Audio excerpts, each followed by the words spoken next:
A'udzubillahi minasyaitonirrajim. Bismillahirrahmanirrahim.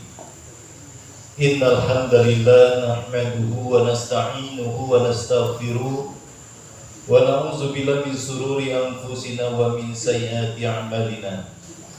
May yahdihillahu fala mudilla lahu wa may yudlilhu fala hadiya lahu. Asyhadu an la ilaha illallah wahdahu la syarika lah wa asyhadu anna Muhammadan abduhu wa rasuluh la nabiyya ba'dah. Qala subhanaka la ilma lana illa ma 'allamtana innaka antal alimul hakim. Rabbi shrah li sadri wa yassir li amri wahlul 'uqdatam min lisani yafqahul qawli. Rabbi yassir wa la tu'assir bitammin bil khair. Ya Fattah, ya Alim, iftah qulubana babakal ya karim. Qala musannif rahimahullah ta'ala wa ada manafa'ana bihi fid dharaini wa la hawla wa la quwata illa billahil aliyyil azim. Wa la hawla wa la quwata illa billahil aliyyil azim. Wa la hawla wa la quwata illa billahil aliyyil azim. Puji beserta syukur marilah kita sama-sama panjatkan kepada Allah Subhanahu wa taala dengan segala nikmat dan karunia-Nya dan inayah-Nya.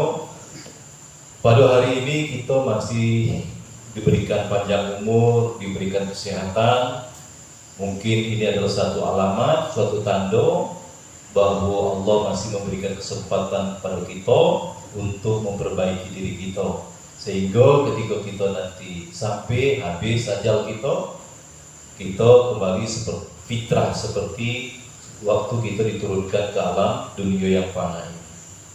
Selawat beriring salam marilah kita sama sampaikan pada junjungan kita Nabi besar Muhammad sallallahu alaihi wasallam. Allahumma shalli ala sayyidina Muhammad wa ala ali sayyidina Muhammad, yang mana dengan ketabahan hati beliau, dengan kekerasan hati beliau di dalam memperjuangkan agama ini, pada hari ini kita menikmati daripada hasil perjuangan beliau, dan mudah-mudahan kita semasa adanya kita di atas dunia ini menjadi orang yang dapat meneruskan, melestarikan daripada agama yang dibawa oleh Rasulullah untuk anak-anak cucu kita. Dan mudah-mudahan kita semua, keluarga kita, baik yang telah meninggal ataupun yang masih hidup, baik yang terdahulu maupun yang kemudian, serta seluruh kaum muslimin dan muslimat mendapatkan syafaat dari beliau di yaumil akhir nanti. Amin, amin ya rabbal alamin. Jadi berapa bulan kita nih libur, hati kita pun lah semakin jauh, kenalah balik ke habitat aslinya lagi. Jadi satu bulan, mungkin 2 bulan ini kita ada yang memang sama sekali tidak berhubungan dengan kitab, tidak berhubungan dengan zikir, tidak berhubungan. Nah ini kita lah yang mengevaluasinya. Ya, jadi kita lanjutkan lagi pelajaran kita untuk mengingat-ingat kembali, dan ini mungkin juga jalan ceritanya dari kajian yang terakhir itu. Saya yakin mungkin tidak ada yang ingat lagi apa ceritanya.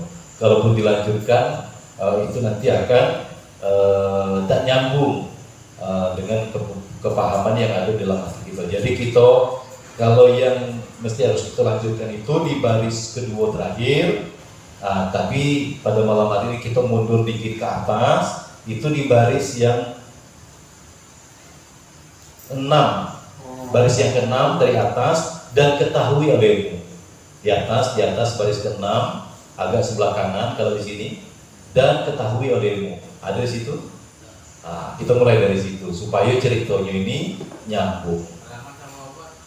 Bismillahirrahmanirrahim. Qalam musannif telah berkata oleh pengarang, dan ketahui olehmu bahwasanya tiada sampai engkau, tidak akan pernah sampai, tidak akan pernah berhasil, tidak akan pernah sukses. Siapa yang tidak pernah sampai kepada apa? Kepada tahqiq. Tahqiq ini adalah hakikat. Jadi kita tidak akan paham kalau tentang hakikat sesuatu. Contoh umpamanya sholat, mana yang dikatakan sholat, puasa, mana yang dikatakan puasa. Selama ini kita sholat, tapi hakikatnya belum tentu sholat. Kenapa? Karena dari judulnya baik, sholat itu adalah berhubungan, berkomunikasi, bertatap muka. Nah sekarang rasakan dewe di dalam sholat itu betulkah? Atau cuma kita berjalan di alam fikih? Maksud alam fikih itu aturan-aturan yang memang sudah dipahami oleh anak TK pun paham, apal bacaan mulai dari takbir sampai ke salam. Tapi hakikat sholat itu apa? Yang berhubungan siapa? Tidak akan pernah sampai seseorang kepada hakikat sesuatu pada sekalian itu melainkan dengan muraqabah. Jadi kalau tidak muraqabah tidak mungkin sampai. Apa dikatakan dengan muraqabah? Asal katanya qorib. Kalau masuk kitanya karib. Apa kira-kira sahabat karib? Artinya sahabat karib. Sahabat dekat, sahabat kental, sahabat yang memang tempat kita menumpahkan suku duka kita. Kalau kawan baik itu kadang di sukonya baik, di dukonya dia tidak mau tahu. Jadi tidak akan pernah sampai kita dengan hakikat segala sesuatu selain dengan muraqabah. Segala waktu artinya merapat segala waktu, dekat segala waktu dengan segala hikmatnya, dengan segala hikmat Allah Subhanahu wa Ta'ala. Daripada taubat, setiap waktu taubat. Ini kita jangan sampai, tolong jangan sampai ada di dalam hati kita sedikit pun merasa suci, merasa bersih. Kenapa? Dari umur 15 tahun kurang lebih, berapa banyak kesalahan yang sudah kita tumpuk dan belum kita taubati. Nah, hakikat dosa pun kita belum tahu, karena kita belum muraqabah. Apa akibat dosa? Memang kita hari ini tidak maling, tidak berzina, tidak minum, tidak berjudi, tidak merampok, begal, apa segala, tidak lakukan itu. Tetapi ada lagi maksiat yang sangat besar dibandingkan itu semua. Apa itu? Maksiat hati, dengki masih ada, iri masih ada, sombong masih ada, angkuh masih ada. Di dalam kajian-kajian sebelumnya itu kita sudah pernah bahas di dalam kitab Syarhus Sariqit, dosa batin itu sebesar zarrah atau sebesar biji sawi, dosa zahir sebesar gunung, lebih berat timbangannya dosa batin. Ini hati-hati, karena ketika kita menghadap Allah pun yang menghadap pada hakikatnya hati. Kalau wajah ini yang kita hadapkan pada Allah, ini wajah tu wajhiyah, wajah ini, wajah muka ini yang kita hadapkan pada Allah, maka akan rusak tauhid kita. Kenapa rusaknya? Karena kita beranggapan Allah ada di depan kita. Tapi kalau wajah hati yang kita hadapkan, hati bisa memandang kemanapun arah. Itulah hakikat daripada ketika kita menghadap.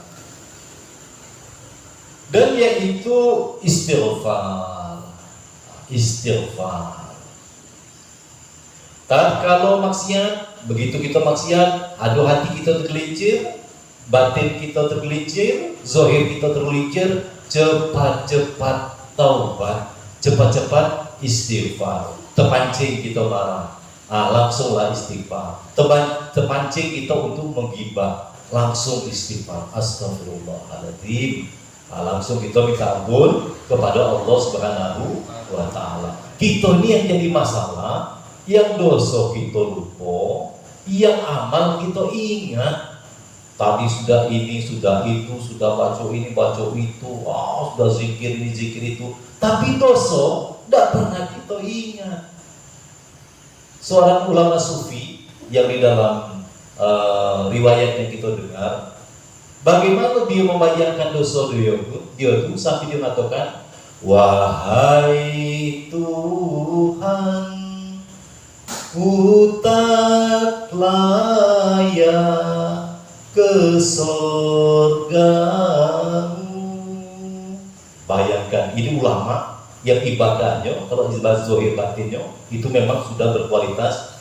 Namun tak pula aku sanggup ke nerakamu. Masuk surga dak pantas, ke neraka dak pantas, dak sanggup. Dosa-dosaku bagaikan pepasir di pantai. Nah, inilah orang yang benar, itu orang yang seperti ini. Di dalam kitab Asmaul Husna, kapan seseorang itu dikatakan orang benar? Ketika dia sudah tahu, sudah paham dengan keburukan, kebusukan dirinya.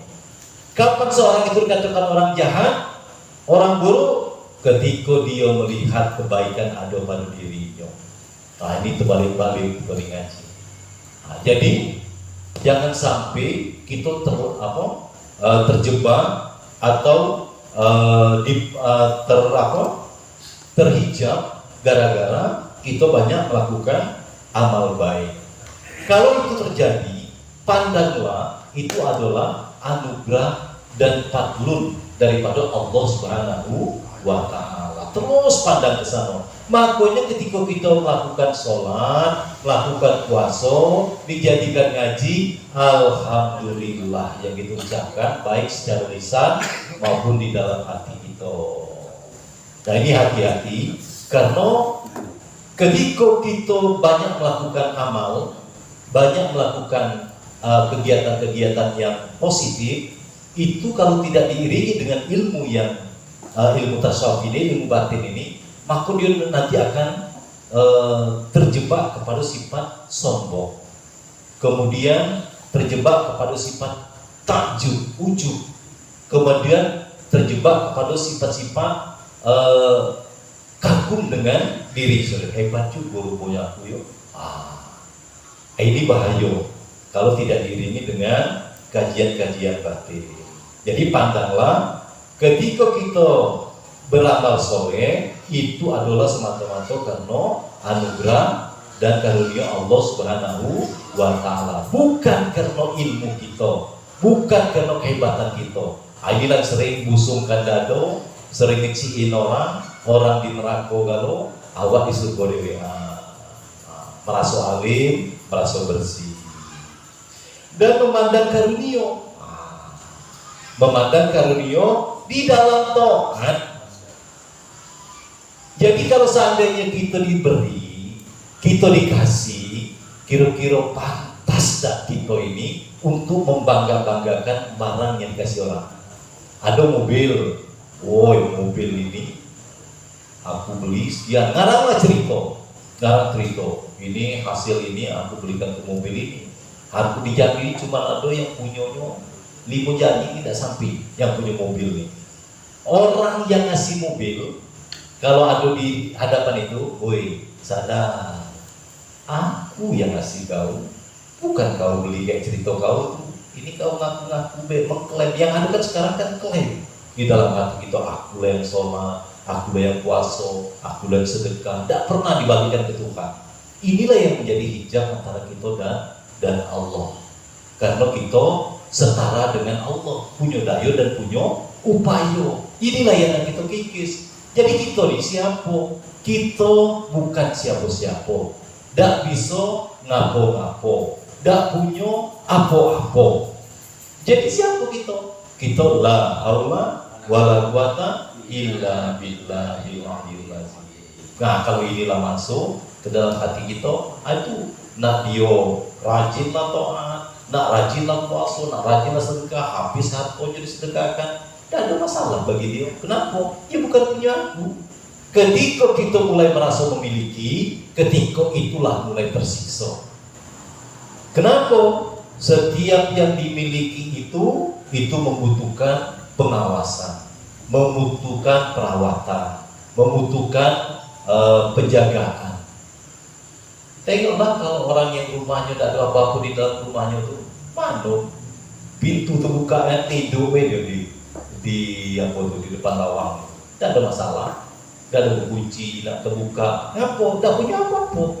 Maling juga berpikir juga nak masuk situ, orang tidak punya apa-apa, tapi coba di dalam rumah banyak itu pertama kunci berlapis-lapis, sudah itu pakai apalagi CCTV, sudah itu pakai security lagi. Kenapa? Di dalam rumah banyak yang mesti harus dijaga. Inilah ketika kita merasa memiliki tadi, tersiksa kita akan hati kita akan berpikir untuk menjaga dan ridho di dalam bala.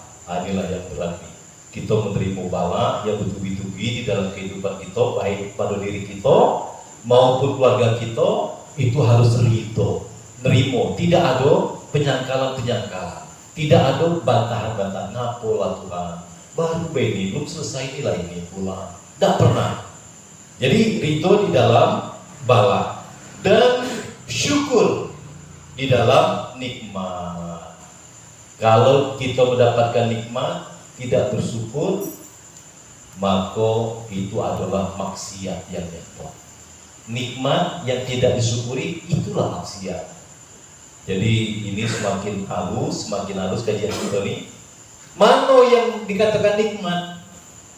Kalau kita ini duit banyak, pangkat naik, urusan gampang, itulah nikmat yang kata kita kan. Padahal tidak di awal daripada kitab ini itu sudah dijelaskan ni'matani, bermula dua nikmat. Mana dia dua nikmat itu? Yang pertama, dan saya yakin jarang kita mensyukurinya. Ingat pun tidak, macam mana nak mensyukuri? Apa? Nikmat ijab namanya. Apa itu nikmat ijab? Nikmat dijadikan manusia. Nikmat dijadikan. Kenapa? Kita ini kalau di dalam ilmu tauhid, sifat kita ini hadisa baharu, bukan seperti zat Allah SWT yang ada sejak mulanya tidak pakai permulaan. Kalau kita ini baru, adanya kita ini karena diadokan. Tuhan tidak wajib menjadikan kita ini manusia. Bisa Tuhan menjadikan Safriyadi itu seekor kodok. Bisa juga Tuhan menjadikan Safriyadi itu batang lapo. Bisa juga Tuhan menjadikan yang namanya Safriyadi itu batu koral yang digiring-giring aspal. Bisa. Tidak wajib Tuhan menjadikan kita manusia. Maka ketika kita dijadikan manusia, makhluk yang paling sempurna dari semua makhluk yang Allah ciptakan, tentulah kita mesti harus bersyukur. Ada dah kita, ya Allah, terima kasih Allah kau jadikan aku manusia. Tidak ada.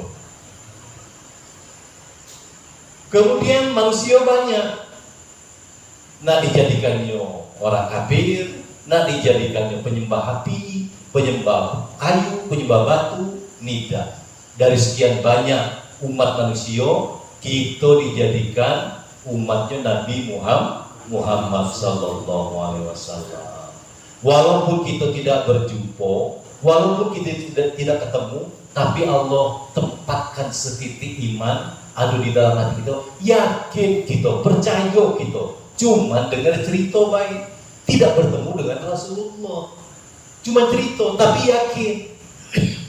Mudah-mudahan inilah yang dikatakan oleh Rasulullah, kelak di akhir zaman akan datang sekelompok umat yang mana mereka tidak berjumpa dengan aku, mereka jauh dari aku, tetapi mereka percaya kepada aku dan amal ibadah mereka itu nilainya samalah seperti ketika aku masih ada.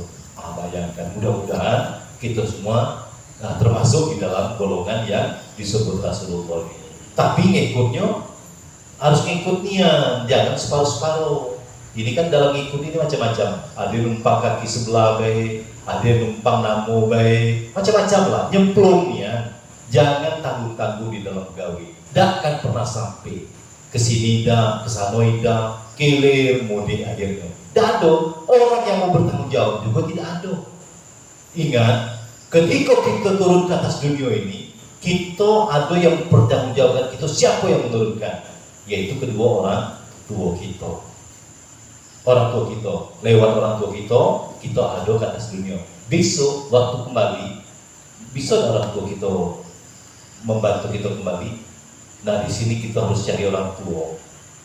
Harus cari orang tua yang bisa membimbing kita, membantu kita sehingga selamat di dalam kita kembali nanti. Dan waktu masih ada, kesempatan masih ada. Carilah orang-orang ini yang mungkin nanti di pembahasan berikutnya akan dibahas bagaimana mencari orang-orang yang mampu untuk membimbing kita kembali kepada Allah Subhanahu wa Ta'ala.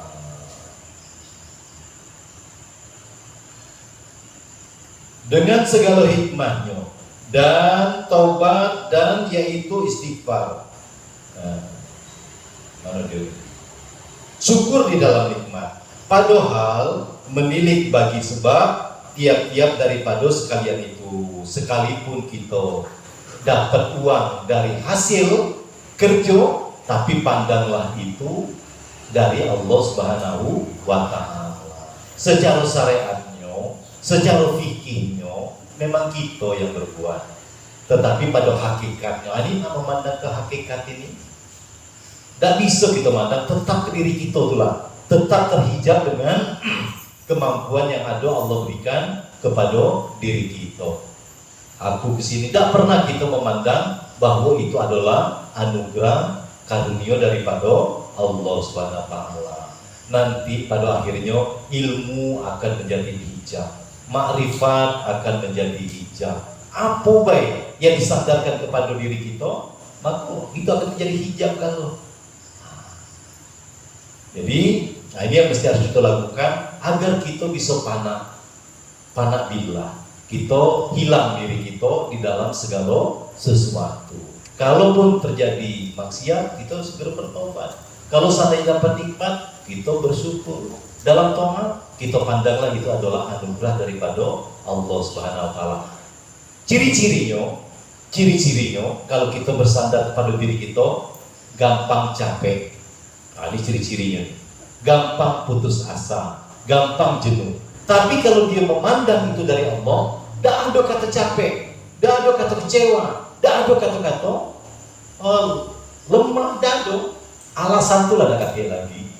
Tuhan nyuruh, Tuhan gerakan, Tuhan muatkan, Tuhan. Semuanya disadarkan kepada Allah Subhanahu wa Ta'ala. Itu tadi bahwa seseorang tidak akan pernah sampai pada hakikat segala sesuatu, tidak tahu puasa itu mano, tidak tahu zakat itu mano, tidak tahu haji itu mano. Hakikatnya bukan syariatnya. Kalau syariatnya kita bisa nengok kalau apakah semua orang yang tegak rukuk sujud itu tuh sembahyang? Belum tentu. Belum tentu sembahyang, belum tentu sholat. Dan tiada sampai engkau kepada demikian itu, melainkan dengan sebab. Ini sebab untuk kita sampai ya. Kalau yang hakikatnya kita sampai itu Allah lah ya dari diri kita ini. Ini sebabnya, karena kita ini memang bersebab. Jadi masih terikat di dalam hukum kausalitas, sebab akibat.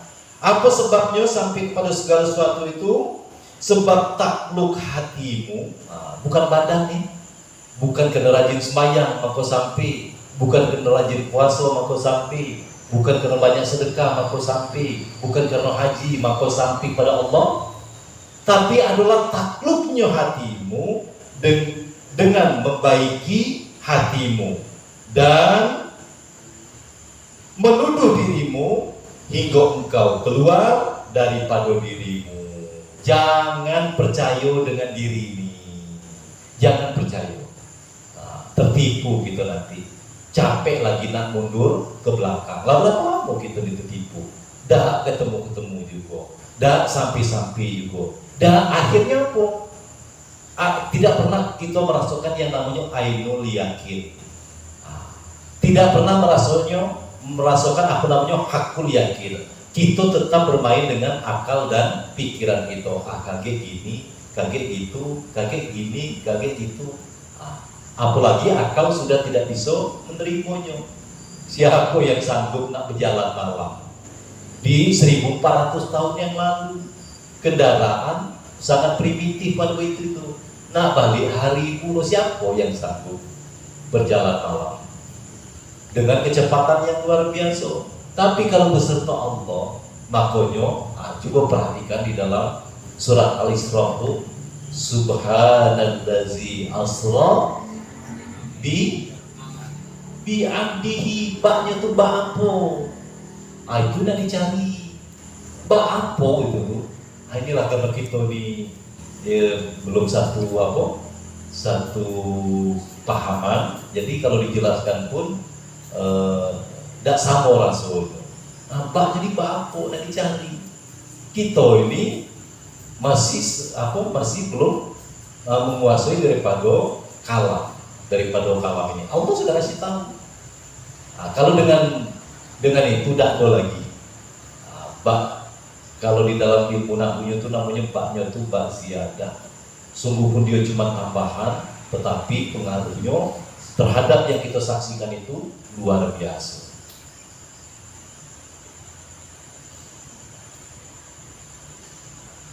Dan adalah sampai engkau kepada ini dengan salah suatu daripada 4 perkara. Nah, ini macam mana kita bisa sampai kepada mempanakkan diri, kita bisa keluar daripada diri kita ini. Macam mana yang namanya keluar diri? Nah, ini dari segi pandangan ilmu lah dulu. Karena kalau aku itu mesti harus diri pribadi masing-masing yang mengalaminya. Harus 4 perkara, yaitu dengan nur yang ditaruhkan Allah akan dia di dalam hatimu. Balik tetap ke dalam hati. Tak dong yang zohir dah, nak rajin, nak apa dah, tapi tergantung kepada kebersihan hati. Mungkin dia sembahyang yang wajib-wajib baik. Para wali itu sampai, para ulama-ulama syirik itu sampai, ulama-ulama yang mastur itu sampai, yuko bukan karena ibadah dia, bukan karena zikir dia, bukan karena amal-amalan dia, tetapi karena kebersihan hati. Kaji inilah yang tak ada lagi. Tak ada lagi orang yang mau bukanya. Mungkin pertama tak mau ngasih orang, nak selamat dewe. Tak mau lagi orang nambahin hati, tidak. Pokoknya kulit terus yang diurus. Macam mana supaya wajah ini glowing, wajah ini cilun, wajah ini casingnya bukan main. Rupanya di dalamnya busuk, di dalamnya comberan. Pas tahunya kapan? Pas pecah, pas dibongkar, busuk. Tapi dia ustaz, tapi dia kiai. Nah ustaz, nak kiai, nak apalah. Namun hati busuk, tidak ada cerita. Itu cuman gelar yang orang sandarkan kepada diri dia. Dan dia memang mencarinya.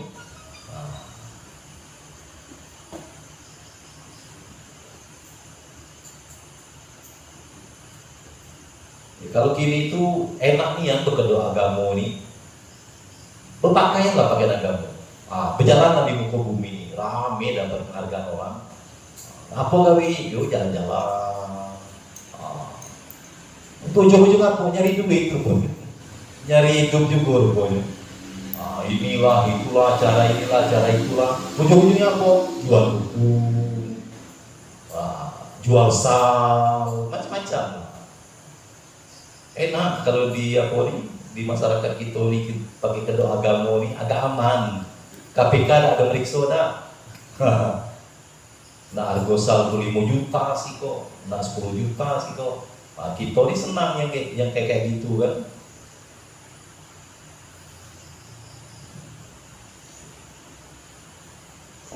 Katanya gratis. Pokoknya dosa dibayar. Cuma tolong siapkan baik sedekah terbaik dari bapak-bapak, ibu-ibu. Ya kalau kita nih yoga lah, kenapa? Memang hakikat sesuatu itu kita udah tahu. Kita butuh, kita bisu, kita peka, gampang diombak-ambing. Seperti buih di lautan, asal sudah casingnya bagus, yoga tuh. Kita udah lihat lagi siapa yang kita ikuti, siapa yang kita jadikan orang tua kita. Orang tua ini bukan mesti harus tua nih, kadang-kadang dia muda kan guru kita di di kumpe itu masih apa lah, anak sama kita ini kan.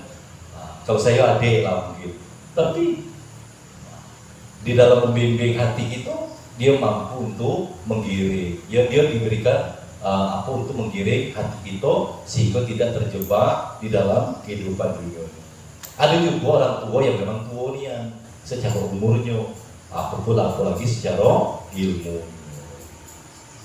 Jadi nur yang ditaruhkan Allah di dalam hati dengan tiada wasitoh. Ingat, tidak ada wasitoh. Apa wasit ini? Perantara, penghubung. Bukan karena sholat kita terus Allah taruhkan nur di dalam hati, bukan karena zakat, bukan, tapi karena kebersihan hati. Inilah pentingnya ngaji.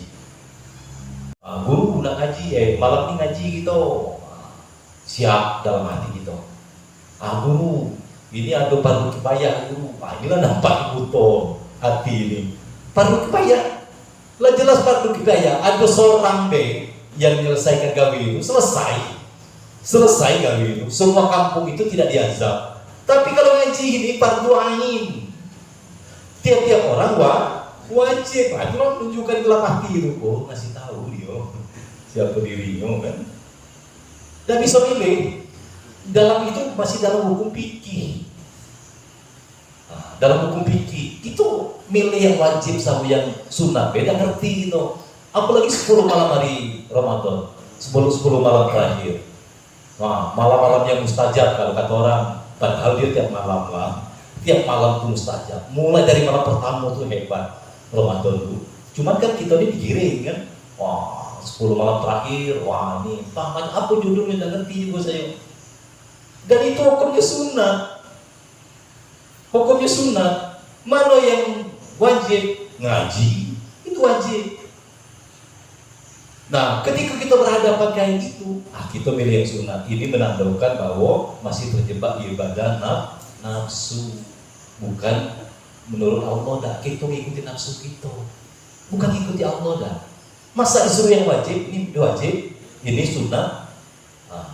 Mengikuti yang sunnah, itu nafsu. Kenapa di sini ramai, di sini enak kalau di sini macam-macam mas servisnya kan. Yo namun di kiri, masuk. Ayo kita yang apa nih kena butuh tadi, ya masuk juga. Sampai di mana tadi? Wasito. Tiada wasito, tiada perantara, atau tiada dengan ilmu. Tidak usah pandai-pandai ilmu dah. Ini jalan-jalan untuk mempanakkan diri sehingga kita bisa nampak hakikat segala sesuatu itu. Tiada karena ilmu yang meluaskan di dalam akal. Pandai bercakap mulai dari langit yang 7 sampai 7 lapis bumi itu tahu gak lo? Juga bukan karena itu yang sempurna, atau dengan pikir yang sejahtera daripada segala yang memberi bimbang, kehebatan di dalam berlogika, juga bukan karena itu. Dia tiada wasito menurut tadi, atau dengan bersahabat syekh, kanti itu syekh ya lo, kiai ya lo, juga tidak ada, bukan karena itu. Ini kita nak cari jalan yang betul-betul bersih, jalan yang betul-betul sejahtera. Dan demikianlah halnya. Jadi yang nak kita harapkan itu adalah bagaimana Allah berkenan untuk menaruhkan nur ke dalam hati kita sehingga dia nanti akan membimbing, akan mengarahkan, akan menerangi perjalanan kita menuju Allah Subhanahu wa Ta'ala. Bukan karena ilmu, bukan karena bersahabat. Jangankan bersahabat dengan ulama, jangankan bersahabat dengan Nabi yang belum tentu. Ini anak Nabi, bayangkan, anak Nabi, istri Nabi juga tidak ada jaminan selamat. Berarti nak berjuang dewe, nak mujahadah, nak muraqabah. Tak bisa kita ni ngandalkan dato kau bukan kau. Dato aku dulu kiai besar. Iya, kalau tahu. Jadi inilah yang kita bangkitkan dari tiap pribadi-pribadi. Jangan memandang kepada makhluk, teruslah memandang kepada pertolongan Allah Subhanahu wa taala. Nah, ini cara bagaimana supaya kita bisa sampai kepada makom panah. Apa panah itu? Tidak memandang lagi ada upaya, ada daya di dalam diri kita. Yaitu kita duduk Nabi. Hakikat diri kita sebenarnya la haula wala quwata illa billahil aliyil azim. Ini digiring terus sama kitab ini, ujung-ujungnya ke situ juga. Supaya kita tahu, kita kenal siapa diri kita. Begitu sudah kenal diri kita, bahwa kita ini tidak ada daya, tidak ada upaya, tidak bisa ngapo-ngapo, maka kenallah kita dengan Tuhan kita. Man arafa nafsahu faqad arafa rabbahu. Barang siapa mengenal dirinya, maka sungguh dia pasti mengenal Tuhannya. Wa man arafa rabbahu, dan barang siapa yang sudah kenal dengan Tuhannya, fanasi nafsahu, maka dirinya itu tidak ada lupa dia. Nasi itu lupa artinya. Nas, insan. Insan itu lupa. Sudahlah lupa makan nasi pula. Jadi lupa kuadrat akhirnya. Nah, lupa yang murokab. Lupa. Nas itu artinya lupa. Nah, wajarlah kita lupa, maka kita perlu kepada yang mengingatkannya. Nah, itu cara kita mempanahkan diri. Dan kata Syekh Abu Madian, ini kalau kita nak cari orang tua tadi. Jadi orang tua di sini bukan sama dengan orang pintar ya. Jangan sampai nanti kita cari di mana lah ada orang pintar. Orang pintar yang macam mana? Ya orang tua lah. Terus sama itu. Ini kita mencari orang yang bisa membimbing hati kita itu menuju Allah Subhanahu wa taala. Dan kata Syekh Abu Madian rahimahullah ta'ala, bermula Syekh itu, siapa yang dikatakan Syekh? Yaitu orang yang memberi khalis, memberi ikhlas, membersihkan. Memberi khalis akan dikau dengan segala perangainya, dengan segala perbuatannya.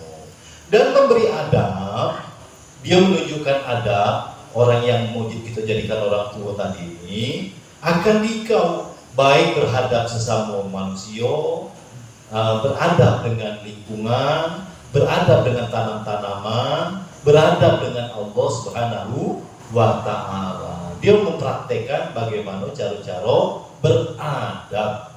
Ingat, adab ini lebih tinggi daripada ilmu. Tinggilah cakapnya, tapi sedikit adabnya tidak terpakai, berarti sio-sio dengan ilmu yang dimiliki. Dan memberi adab akan dikau dengan segala jalannya. Dia bukan cerita orang, tapi cerita diri dia lah, perjalanan dia lah yang ditunjukkan, yang diajarkan kepada orang yang akan mengikutinya.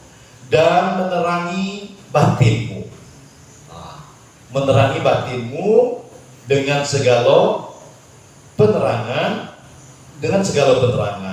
ini dia. Jadi dia ke batin yang diajar, yang banyak contohnya itu menerangi daripada batin orang yang dibimbingnya. Jadi mursyid ini artinya pembimbing, kalau bahasa kita pembimbing. Dan Syekh itu orang yang menghimpunkan akan dikau di dalam hadirnya, dan di dalam melihara akan dikau di dalam ghaibnya. Ketika dia ada, dia mengingatkan kita, pun ketika dia tiada juga dia mengingatkan kita. Maka inilah salah suatu daripada segala sifatnya, dan tiada pada sertanya itu bahwa adalah alim. Alim ini jangan disangka rajin ibadah. Alim ini artinya mengetahui, orang yang paham pada sekalian ilmu. Ini dikatakan orang alim, bukan karena dia taat beribadah, rajin beribadah, bukan itu dikatakan alim itu. Alim itu adalah dia pandai atau mengetahui daripada segala ilmu. Nah, ini peganglah. Kalau ketemu orang yang seperti ini, pegang dan ikutilah dia. Dan tiada berdiri atas kalian ahwalnya. Dia tidak terpengaruh oleh pekerjaannya, tidak merubah daripada kebiasaannya. Mungkin dia adalah seorang petani, mungkin dia seorang sol sepatu, mungkin dia seorang pedagang, mungkin dia seorang karyawan, atau mungkin dia seorang pengusaha. Jadi jangan terkecoh dengan casing, nak glowing, nak ngincelong, nak sorban panjang, nak jubah berlapis-lapis. Jangan terkecoh. Sekali lagi, kita lebih fokus kepada batin, pada batin. Tetapi sertanya itu bahwa ada ia alim, mengetahui pada yang kau tuntut. Dia tahu keinginan kita itu. Maka digiringnya, diarahkannya. Siko sini. Cuman ya itulah karena balik lagi pada hati kita yang masih buta, peka, tuli, bisu, sehingga kadang-kadang mungkin orangnya itu sebantal lah sama kita yang mursyid tadi ini. Sebantal lah, berarti sebantal, kawan tidur artinya itu. Tapi karena hati kita buta, kita dan nyangka bahwa dia itulah yang sebenarnya sedang membimbing kita, yang sedang mengarahkan kita. Tapi sehebat-hebat pembimbing, kalau yang dibimbingnya lasak, itu payah juga. Jadi pemimpin kita nyukur, pergi ke tempat pangkas rambut satu itu semua di dekat lapangan itu, Mas Damira. Jadi kalau seandainya hasil cukuran toke-toke, jangan dulu nyalakan damirannya. Tanya damiran, ngapa sampai toke-toke? Dia macam mana aku gunting ini, dia ngangkat telepon. Pas aku nak motor belakang, dia bergerak ke depan. Jadi orang yang bimbing pun tidak mau dia disalahkan. Ngapa? Nggak sibuk nih ya. Sebentar dulu nak merokok dulu. Hasilnya akhirnya compang camping. Dia tahu pada yang kau tuntut akan dia. Seperti yang kau tuntut sejahtera. Sejahtera ini kalau bahasa kita ini sukses. Kalau yang mursyid sebenarnya mursyid, dia tetap sukses lahir dan sukses batin. Bohong kalau seandainya tidak sukses lahir batin. Bukan mursyid namanya. Itu kawan inilah, kawan seperjalanan B. Kalau yang namanya sebenarnya mursyid, rasid, yang sebenarnya rasid itu orang yang pandai tadi, orang yang mengetahui tadi, namanya mursyid, itu pasti akan membimbing kita kepada sukses lahir dan sukses batin. Walaupun gawinya biasa-biasa benar, tapi tidak memberi cedera pada hatinya, tidak terjadi penolakan di dalam hatinya. Apa gawinya ngesol sepatu, tapi barokah dari ngesol sepatu itu. Apa gawinya nanam apalah tanah, setumbu, mungkin petani, tapi berkah, tidak membuat risau hatinya. Mau keluar duit banyak, tapi pening kepala, itu tidak akan pernah bahagia.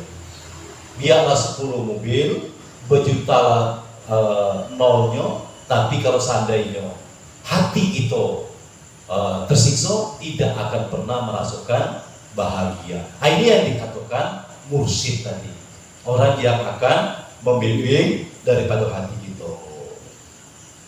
Maju maju ke samping situ, orang lewatnya.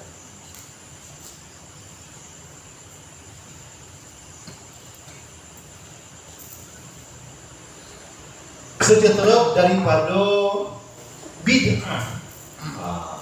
Ini bid'ah ini yang sering orang ngatakan bid'ah tanpa disadari dia ngatakan bid'ah itulah bid'ah. Nabi tidak pernah membid'ah-bid'ahkan orang. Tidak ada pernah Nabi, itu bid'ah, ini bid'ah. Nabi tidak pernah. Tahulah dia, tidak pernah membid'ah-bid'ahkan para orang-orang yang ikut dia. Itu bid'ah, tidak pernah. Mana contohnya? Bagaimana ketika Bilal? ketika Bilal melakukan sholat sunat setelah wudhu. Jadi Rasulullah bertanya, wahai Bilal, sholat aku, sholat sunat wudhu Rasulullah, aku tidak pernah mengajarkan pada engkau, kata itu kan.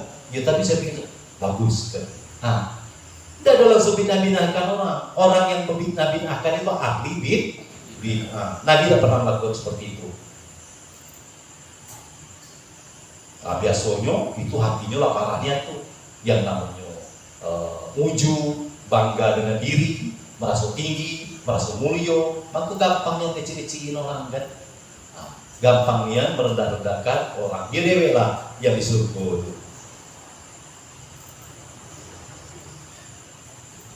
Dan dengan hawa, inilah kita terbebas daripada bid'ah dan daripada mengikuti hawa nafsu kita. Cuman karena kita ini masih buta, peka, tuli, bisu, tidak tahu sekarang nih apakah ibadah yang kita lakukan ini mengikuti nafsu ataukah kepada Allah atau kepada hawa kita, kepada diri kita. Belum betul-betul kepada murni kepada Allah Subhanahu wa Ta'ala. Hingga jika engkau dapatkan, ketemu ciri-ciri orang yang seperti ini, yang dia bisa membimbing hati kita untuk khalis tadi. Jika engkau dapati orang yang sifatnya demikian itu, maka sertonyo ada 6 perkara. Kalau ketemu ciri-ciri orang yang tadi ini, dia bisa membimbing hati kita. Kemudian dia tidak terpengaruh oleh ihwal, oleh keadaannya. Mungkin dia cuma petani biasa, mungkin dia cuma nelayan, karyawan rendahan. Tetapi dia tidak merasa minder, tidak merasa kecil hati, tidak merasa diri dia itu dia tidak berguna. Bahkan dia bersyukur-syukur dengan formalitas hidup yang Allah berikan kepadanya. Jadi kalau ketemu orang-orang yang ciri seperti ini, bisa membimbing hati kita hingga bersih untuk kembali kepada Allah, maka ada 6 perkara yang mesti harus kita perhatikan. Adab ini jangan sampai kita lupakan kalau ketemu. Cuman kalau kita cari, kita tidak ketemu. Nanti kita berjalan terus, Allah akan kirimkan ke dalam kehadiran kita seiring dengan bersihnya hati kita. Pertama, adab itu berkekalanlah tabiatmu atas muafakohnya. Inilah yang langkah pertama yang mesti harus diikuti adalah sepakat dulu, sama dulu antara tabiat dia dengan tabiat kita. Dia kayak gini, kita kayak gini. Dia ngaji, kita ngaji. Dia beramal soleh, kita beramal. Sama dulu, ikuti dia. Hai ini cerita pernah, awak kelir dia bulu, awak mudi dia kelir. Jadi tidak ketemu akhirnya. Ketika kita menemukan orang yang bersifat demikian. Pada barang yang zohir dan khofi, baik zohirnya kita ikuti ngapain dia. Oh dia gini, kalau malam dia gini. Kalau kita tidak suku-suku aku lah, dia tidak kemana, aku tidak kemana, tidak akan jadi, tidak akan pernah sampai gitu. Karena tadi sekali lagi kita ini butuh pembimbing, namanya mursyid, orang yang membimbing kita, membimbing hati maksudnya. Daripada tiada mentakwilkan bagi suruhnya. Dia tidak ada banyak tidak ada banyak kelok-keloknya dah. Tidak ada ditakwil-takwil dah. Langsung ini jelas-jelas deh. Itu mursyid tuh. Ya, seperti itu.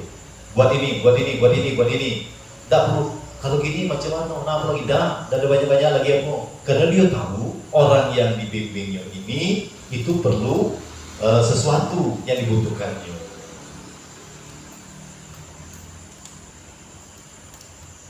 Bagi suruhnya dan tiada durhaka baginya pada barang yang diisyaratkan padanya. Dan jikalau ada batal di dalam menyalahi, kita batal di dalam menyalahi sekalipun.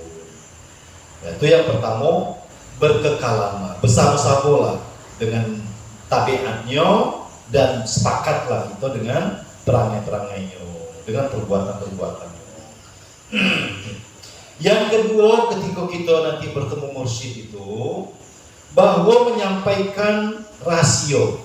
Nah, kita ini nutup rasio kan, tidak mau terbuka, tidak mau jujur. Apa sih sebenarnya? Lah dikorek-korek dengan berbagai macam cara more. Dan simpan rapat-rapat, ya tetaplah. Kalau itu yang terjadi pada diri kita, kita tidak akan pernah terbebas daripada siksaan batin kita. Batin kita akan tersiksa dengan rasio yang kita simpan. Nah terbuka dulu, sekarang nah terbuka, nah jujur sama mursyid ini supaya enak dia. Jadi kalau seandainya kita pergi ke bengkel motor, ya ditanya kalau motor mati sampai situ, udah tahu juga siapa nih si mekanik ini. Dia tanya apa tadi ini. Ginilah tahu-tahu. Nah, Mas Maro macam mana? Oh iya tahu. Kadang-kadang mursyid ini dia ngajak ngomong, oh penyakitnya ini rupanya di sini. Dia berusaha mengobati, berusaha memperbaiki, berusaha untuk mengarahkan supaya sembuh ketika nanti dia di dalam waktu yang sudah ditetapkan oleh Allah Subhanahu wa Ta'ala. Ini jadi kita jangan ada lagi rasio-rasio. Gak suku, katakan gak suku. Itu lebih enak, terbuka. Aku udah suku dengan cara kamu. Sampaikan. Ya berarti sampai di sini lah. Aku kayak gini lah doanya. Jadi jangan ada lagi dusta di antara kita. Inilah yang menyebabkan kita ini tidak berhasil di dalam belajar kita. Kita dengan diri kita lah, mursyid itu dengan dia lah. Kita gawe kita tidak mau tahu, tidak ada jalan. Bentuknya bes jalan, tapi pada hakikatnya masih pada diri masing-masing. Menyampaikan rasio dan jangan engkau menyembunyikan daripadanya sesuatu daripada rasio. Ini jangan ada lagi rasio. Ini kalau nak sehat. Kalau nak sakit terus-teruslah, simpanlah, tutup rapat-rapat, jangan dibongkar kepada siapapun. Sakitlah selama-lamanya. Tandanya sakit apa? Sakit zahir, sakit batin. Yakinlah bagi yang nyimpan rasio. Yang ketiga, bahwa jangan engkau dengar daripada lain yang disuruh akan engkau. Ini karena kita ini banyaknya yang kita dengar, ini nyuruh ini nyuruh ini, ya mana lah bingung dewe. Kagak bertanya dulu ke mursyidnya, ini macam mana kayak gini. Dijelaskan sama mursyidnya. Kau datang dapat dari mana? Aku dapat di sana. Ya tanyalah di sana. Nggak bertanya ke sini. Dijelasin di sini. Kagak bahayanya. Dia yang kacau. Macam mana nih? Di sana katanya jawabannya kayak ini, di sinilah kayak gini, kayak gini pula. Di mana kau dapat? Sana lah kau bertanya. Biasanya mursyid itu seperti itu dia. Jangan tanya ke sini. Dengan mendengar daripada itu. Jadi jangan engkau dengar daripada lain, daripada disuruh akan engkau daripada itu. Cuma itulah awak nyuruh kilir, dia kemudi. Awak kemudi, dia kilir. Tidak pernah ketemu-ketemu. Dan jangan engkau berpindah kepada lainnya. Jangan engkau berpaling dengan hatimu bagi lainnya. Dan jikalau ada terlebih akmal, nampaknya lebih sempurna, nampaknya lebih alim, nampaknya lebih hebat, nampaknya lebih sakti, nampaknya lebih kaya, nampaknya lebih pintar, nampaknya lebih terhormat, jangan pernah berpaling. Ini kalau ketemu sama mursyid, ini mursyid ya, bukan seperti yang kayak kita. Kalau kita ini sharing namanya, sama-sama belajar lah, bukan mursyid namanya. Ini walaupun orang yang bakal kita ikuti selanjutnya itu lebih hebat, lebih apa, jangan berpaling, jangan lupakan mursyid yang sedang membimbing kita ini. Kecuali nanti aku sudah selesai, dia akan mereferensikan kau pergilah siang, ada dikiriminnya, ditunjukinya alamat lagi, kau pergi sianu, bilang kau dari yang di sana pula tahu, oh ini berarti kalau sudah selesai ini penyakitnya tinggal ini lagi, tinggal yang parah-parah Kita ini sakitnya tidak paham, lagi sakitnya tidak paham, ini jadi masalahnya. Aku berobat tidak mau. Kalau cari dokternya itu dokter umum terus, tidak pernah dokter yang spesialis. Jelas sakit batin, cari dokter umum, ya mana ketemu lah. Diperiksa ini tidak ada sakit, periksa ini tidak ada sakit, tidak terdeteksi. Inilah penyakit batin ini memang mendeteksinya payah, ngobatinya lama, tidak bisa seketika, tidak bisa spontan. Kalau penyakit batin ini daripadanya sekalipun, dan demikian mewajibkan tertegak.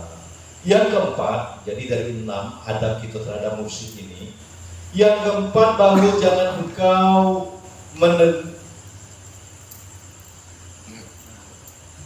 menegur atasnya akan sesuatu daripada barang yang menyalahi zahir. Ini kalau seandainya orang yang dibimbing itu dia sudah menyalahi daripada syariat daripada orang yang membimbingnya, di sini bencana itu datang. Zahir syarat, karena ya ini pengalaman. Jadi ada orang yang ngikut kepada pembimbingnya itu, masa sebanyak zuhur itu tidak sampai 3 menit, tidak sampai 3 menit. Sebanyak zuhur secepat-cepatnya kita lah, itu paling tidak 5 menit lah. Mungkin jangan-jangan 2 menit. Allahu Akbar, belum lagi Allahu Akbar, belum lagi Allahu Akbar, belum lagi Allahu Akbar, Allahu Akbar, Allahu Akbar, Allahu Akbar. Assalamualaikum warahmatullahi wabarakatuh. Assalamualaikum warahmatullahi wabarakatuh. Tegak, yuk. Macam mana? Jangan kita salahi. Kalau bertanya boleh. Tadi guru rasanya macam mana sembahyang tadi dulu? Apanya macam mana gitu. Baru dijelasinnya, dibongkar itu. Karena kita ingin tahu supaya kita juga tenang. Tapi nyalahi jangan nyalahi. Jikalau jatuh iyo di dalamnya sekalipun, di dalam hukum-hukum syara, dia melanggar ataupun jangan kita menyalahinya. Dan jangan engkau dengar baginya jikalau menyuruh ia akan engkau berbuat yang menyalahi syara, yang diperintahkan tidak mendengar, bukan meninggalkannya. Inilah kadang-kadang dia nyuruh sesuatu yang meninggalkan syara, melanggar hukum agama, cukup komaling gitu kan. Tugas kita itu wajib tidak untuk mendengarkannya, namun beradabnya tetap. Kadang dia ngetes, dia nguji gitu, lah sampai di mana nih, apakah masih mau melakukannya atau sudah taubatnya. Tugas kita jangan mengikuti apa yang diperintahkan yang melanggar syara. Dan jangan engkau besarkan sesuatu daripada segala ihwalnya. Jangan cerita-ceritakan kehebatanmu jangan. Segala adat tabiatnya. Yang kelima, bahwa engkau ikutkan, engkau camkan di dalam hati kepada kurangnya dan akan sempurnanya di dalam kurang sempurna, bahwa engkau ikutkan kepada kurang dan akan sempurnanya di dalam kurang. Dan sekira-kira kalau seandainya engkau lihat bahwasanya daripada manusia, yaitu kurang di dalam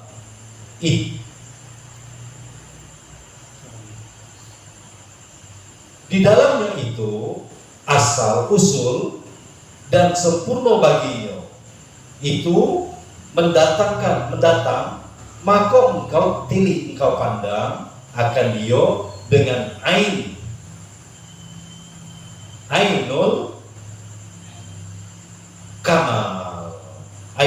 kamal, dengan pandangan yang lebih elok, lebih sempurna.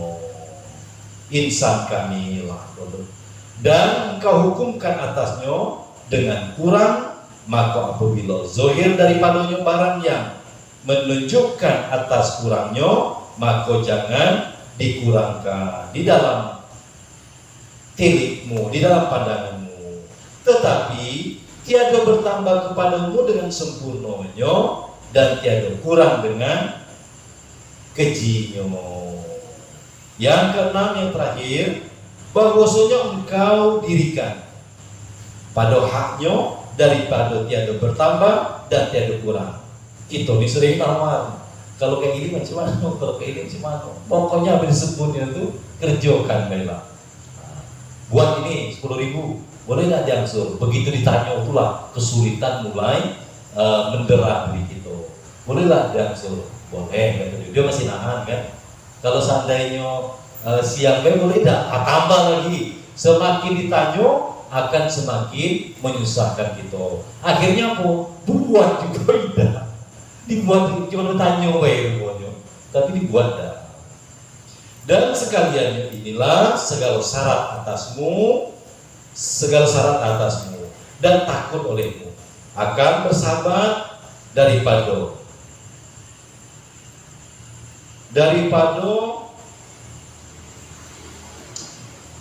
dua kaum daripada segala manusia. Ini takut jauhi dua kaum daripada dua manusia ini.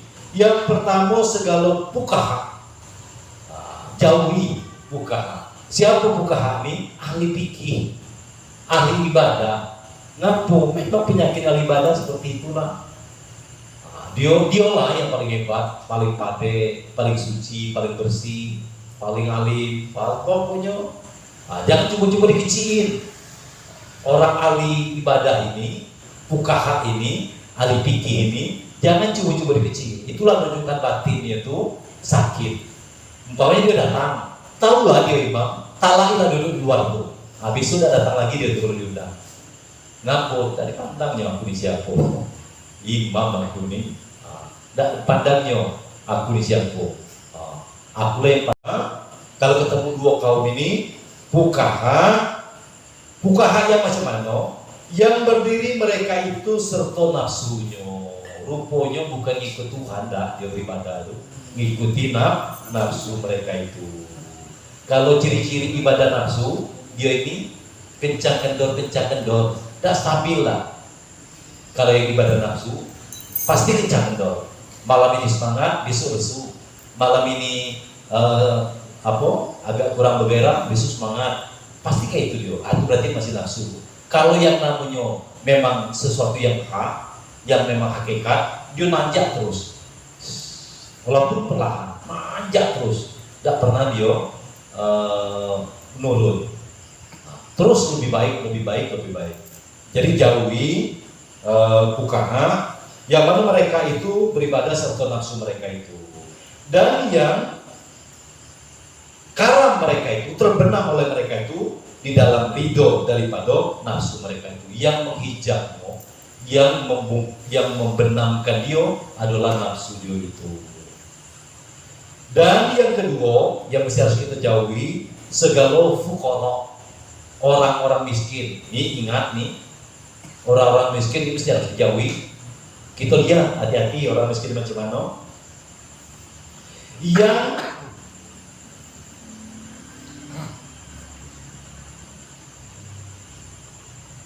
Yang batalun ini pengangguran. Sebenarnya tidak kati orang yang miskin itu, yang ada pemalas. Orang miskin kati, yang ada itu adalah pemalas. Tidak mau begawi, tidak mau kerja.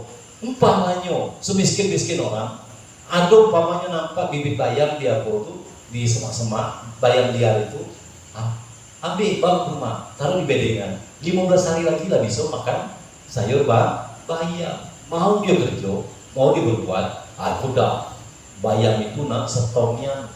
Jadi sekali jual enak. Kapan itu? Kita selalu terbuai oleh mimpi-mimpi. Daripada makan roti mimpi, lebih baik makan ubi nyata. Setiap hari bisa melepaskan daripada hajat kita. Jadi jauhi yang pertama ahli fikih, ahli ibadah. Yang kedua adalah segala fuqara yang batal, pengangguran. Yaitu segala orang yang tiada mencito bagi mereka itu, melainkan di dalam makan, main-main, dan istighol, sibuk. Ini sama kerbau, sama kambing, berkawan orang kayak gini nih. Taunya makan, main, sibuk-sibuk jalan-jalan. Awak miskin. Ya miskin ini pandanglah dewe, miskinnya macam-macam kan. Ada miskin secara zahir, ada miskin secara batin. Tapi gawinya nah main-main, nak sibuk-sibuk, nak makan-makan. Pada segala dakwahnya, pengakuannya. Dan kata Syekh Abu Hasan Al-Harafi radhiyallahu anhu, bermula perjalanan orang yang berjalan kepada Allah Subhanahu wa taala itu, ini berjalan kita ini sekali jalan, jangan kemana-mana lagi. Sekalipun kita ditunjukkan di dalam perjalanan kita itu berbagai macam perhiasan-perhiasan, berbagai macam mauna-mauna, tapi jangan terkecoh di perjalanan. Karena bukan itu tujuan kita adalah Allah Subhanahu wa taala. Sekali berjalan dari alam kepada yang mempunyai alam, jangan tertangguh.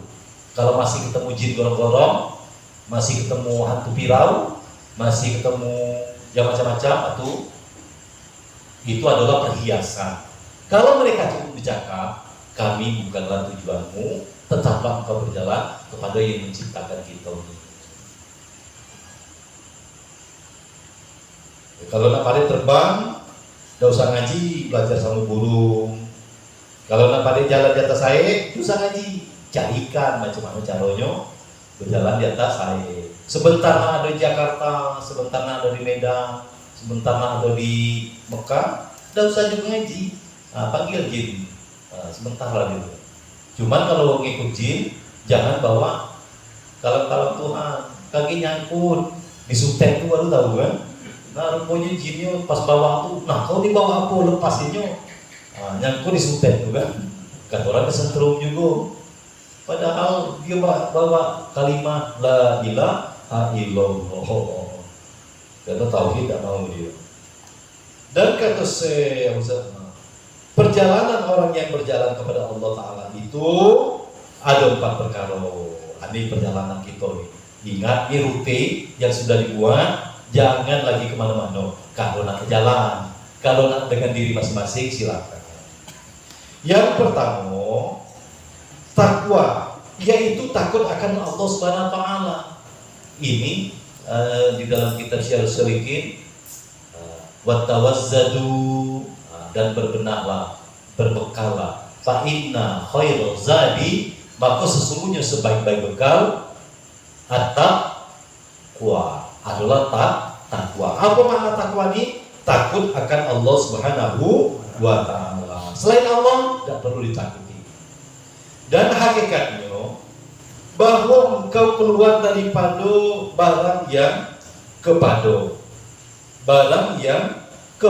dan engkau kembali kepada barang yang kepada Allah. Inilah yang mesti harus kita dulu dari Allah. Kalau kita diusul kajian itu nur ala nur, nur Allah dipercikan menjadi nur Muhammad yang bernama Ahmad. Nur Muhammad mercik lagi menjadi Jibril dan menjadi umat Islam, menjadi bumi, menjadi segalanya ini. Asal kejadian itu berarti kita ini yang sedang ngomong ini itu asalnya nur. Maka makanannya juga nur. Mana nur? Ilmu itu nur, bukan ini. Jadi yang dikaji itu tidak ada di sini. Dia adalah cahaya yang memancar di dalam hati. Pandai baca kitab belum tentu orang yang berilmu. Hafal Al-Quran juga belum tentu menunjukkan keilmuan. Itu masih wilayah otak. Kerjanya masih wilayah otak. Royan namanya. Apa yang menunggu di sini itu royan. Dia bisa mengingat, bisa menghafal berapa bait, giga atau berapa ukuran itu. Masa-masa apa bisa? Ya namanya ilmu, al-ilmu nurullahi. Bermula ilmu itu adalah cahaya daripada Allah. La yuhda ma'asi, tidak akan memberi petunjuk kepada orang yang maksiat. Baik maksiat zahir, lebih-lebih maksiat batin. Jadi kita nanti akan kembali kepada Allah, asalnya dari Allah. Maka kita takutlah kepada Allah. Yang kedua dari empat perjalanan ini, bahwa engkau lihat akan jatuh padamu dan pada lainmu daripada Allah, maka jangan engkau dapatkan akan dia dengan i'tirad. I'tirad inilah yang banyak terjadi di dalam keseharian kita. Apa yang dikatakan i'tirad? Menyangkal, nolak, berpaling, protes, nuntut, nentang. Ngapo kayak gini, ngapo kayak gitu, semestinya kayak gini, seharusnya kayak gitu, jangan kayak gini, harusnya kayak gitu. Inilah yang terjadi di dalam kehidupan kita sehari-hari. Tidak pernah ridho dengan ketetapan Allah Subhanahu wa Ta'ala. Banyak protes, inilah jadi hamba. Jangan-jangan hamba setan, bukan hamba Allah Subhanahu wa Ta'ala. Selagi masih ada protes, selagi masih ada penolakan, selagi masih ada tuntutan, berarti kita bukan hamba Allah. Itu dikatakan i'tirad. Padahal taslim, padahal berserah diri bagi ilmu, bagi alimullah, bagi mengetahui Allah Ta'ala. Maka bahwasanya ia terlebih mengetahui pada yang ada. Allah lebih tahu pada segala sesuatu yang ada. Kita ini banyak ngatur Tuhan. Itulah makanya para ulama itu, kalau seandainya tidak ada perintah doa, tidak mau lagi berdoa. Kenapa? Tuhan sudah tahu apa kebutuhan aku. Macam mana lah kita ini nak taslim? Berarti kita ini Islam pun belum. Inilah nih, kalau nak dibawa kepada tatanan Islam pun belum, tapi agama aku Islam, KTP aku Islam. Arti Islam itu berserah diri.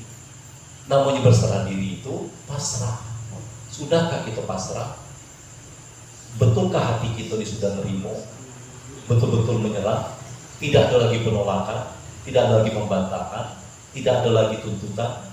Belum. Macam mana lah kita naik ke iman? Macam mana naik ke ihsan? Dari tatanan ilmu baik kita tidak paham, rupiah yang akan kita tempuh nih, karena tak ruang kita masih di dalam, tapi kita masih di bawah. Dia yang dikehendaki itu tuh terkurungnya ya di luar, tempe dia di atas. Nah, itu pelajaran yang sangat dalam. Lum takile lata kawan, bakile ikan di laut, lata aku jantan ke timur. Itu kajian-kajian diri, kaji diri namanya kalau di Minangkabau. Yang ketiga, berpaling kepada waktu, bahwa jangan engkau istighol, jangan kau sibukkan akan dia pada barang yang telah lalu dan tiada pada barang yang lagi akan kemudian, lagi akan datang. Nak masuk lampau kita, nak masuk yang akan datang kita. Kalau kita berpasrah, kalau kita berserah diri, semua yang menjadi hak kita dan sudah ditetapkan dari zaman azali pasti sampai kepada kita. Cuman ya balik lagi ke tempitnya, karena terkurung inilah yang menyebabkan kita tidak yakin. Kalau tidak dikejar macam mana nak dapat? Kalau tidak upayakan macam mana? Karena hukum kausalita itu sudah betul-betul membelenggu daripada alam pikiran dan hati kita. Sekarang pertanyaannya, waktu di perut mama, di perut ibu, mana pada kita nih? Mana pintar kita nih? Makan tak? Makan. Bahkan makanan kita itulah makanan yang paling berkualitas dari hidup, mulai dari kita dihidupkan sampai kita dimatikan. Tersaring intipati daripada sari-sari bumi yang kita makan 9 bulan namanya. Makan tidur. Nah, ketika sudah mulai ke muka dunia ini, dibungkus oleh jasad yang seperti ini, mulailah hati kita terhijab, lupa kepada siapa diri kita. Kalau udah kayak ini, kalau udah bantuan sini, kalau udah ketemu ini, nah inilah yang sering menghijab kita. Dan rupanya makin kita kesini bukan makin dekat sama Allah, makin jauh daripada Allah, karena kita tetap berserta dengan diri kita, tidak taslim, tidak Islam, tidak berserah dan berpasrah kepada Allah Subhanahu wa taala. Yang namanya pasrah bukan berdiam diri. Nah, ini nanti harus dikaji lagi, jangan sampai mulai dari habis mayang subuh duduk dilapik sajadah tuh sampai lama maghrib aku pasrah lah. Apa yang jadi dia nggak dikasih buat, bukan itu lolo. Nah, ini mesti harus ada pengajian apa lagi kan, jangan ditelan-telan mentah kan. Ya kita ini lihat loh, kalau seandainya kita duduk dan dia datang entah ngantarin duit, ya keluarlah jemput bukan nyari. Kalau nyari pasti bingung. Asal ada orang nyari rezeki, pasti orang bingung dia tuh. Kenapa? Pertama tempatnya udah tahu di mana. Nah, nyari namanya, ke sana ke sini. Kalau orang jemput, dia menjampe sampai. Nah, menjampe sampai dia sampai situ, waktunya juga dia tahu dah. Ngaku jemput rezeki cuma. Ini lokasinya udah tahu, letaknya di mana udah tahu lah, sampai lokasi ini. Lokasinya betul lah. Entah dia di pegawai, entah dia di pedagang, entah dia di petani. Cuma letaknya udah tahu, apa di bucu sana, di bucu sini, udah tahu, nyari lagi. Namanya nyari. Orang nyari rezeki pasti orang bingung.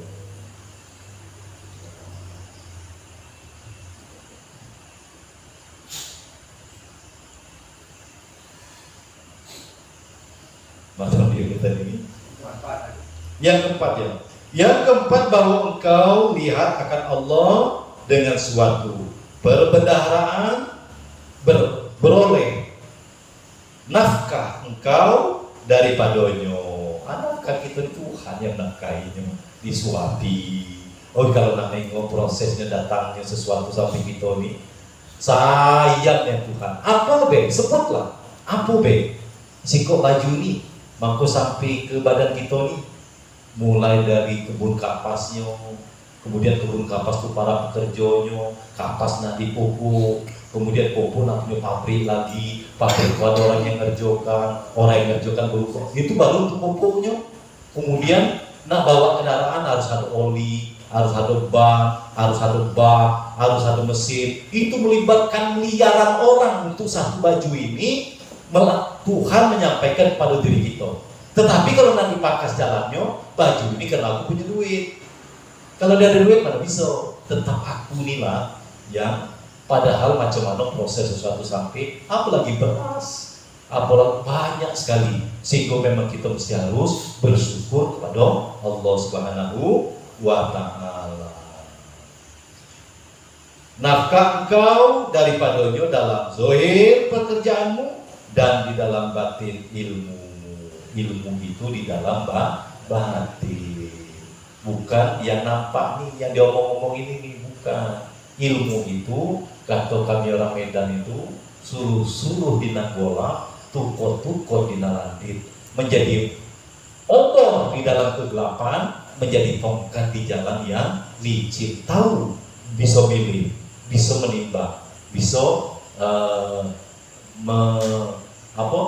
mengarahkan. Itu dikatakan ilmu. Menjadi obor di dalam kegelapan, menjadi tongkat di jalan yang licin, sehingga kita tidak tergelincir.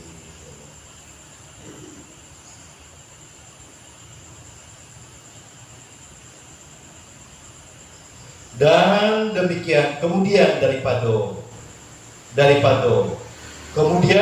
dan segala pekerjaan yang empat ini, diingatlah akan dikau, ingatlah betul-betul karunia Allah, dan kepada Allah Ta'ala juga jadi sekalian pekerjaan. Dan kata Syekh Abu Usman Al-Ma'arabi, wallahu subhanahu wa ta'ala a'lam. Jadi 4 perjalanan ini silakan diingat-ingat. Kalau sekarang lupa berjalan menuju Allah, langkah-langkahnya itu langkah pertama, langkah kedua, langkah ketiga, bikin catatan kaki di apa yang kita coret lah. Inilah perjalanan menuju Allah Subhanahu wa Ta'ala. Ada 4 perjalanan yang mesti harus kita ikuti. Jadi kita yang akan datang itu kata Syekh Abu Usman Al-Hariri radhiyallahu anhu, wallahu subhanahu wa ta'ala a'lam. A'udzu billahi minasyaitonir rajim. Bismillahirrahmanirrahim. Alhamdulillahirabbil alamin. Allahumma shalli ala sayyidina Muhammadin tibil qulub wa dawaiha wa afiyatil abdani wa shifaiha wa nuril absari wa diyaiha wa ala alihi wa sahbihi wa barik wa sallim. Allahumma fir lana dzunubana wa liwalidina wa liauladina wa masyayikhina wa li ikhwanina fid din wa li ashabina wa ahbabina wa liman habana fika wa liman asana ilaina wa li jami'il mu'minina wal mu'minat wal muslimina wal muslimat al ahya'i minhum wal amwat wa liman lahu haqqun alaina bi rahmatika ya arhamar rahimin. Allahumma akhrijna min zulumatil wahmi wa akrimna binuril fahmi waftah lana abwabal ilmi wa zayyana bil akhlaqil hasanati wal hilmi. Allahumma la sahla illa ma ja'altahu sahla wa anta taj'al husna izza sita sahla. Rabbana atina min ladunka rahmatan wa hayyi lana min amrina rasyada. Rabbana atina fid dunya hasanah wa fil akhirati hasanah wa qina adzabannar. Wa sallallahu ala sayyidina Muhammadin wa ala alihi wa sahbihi wa sallam.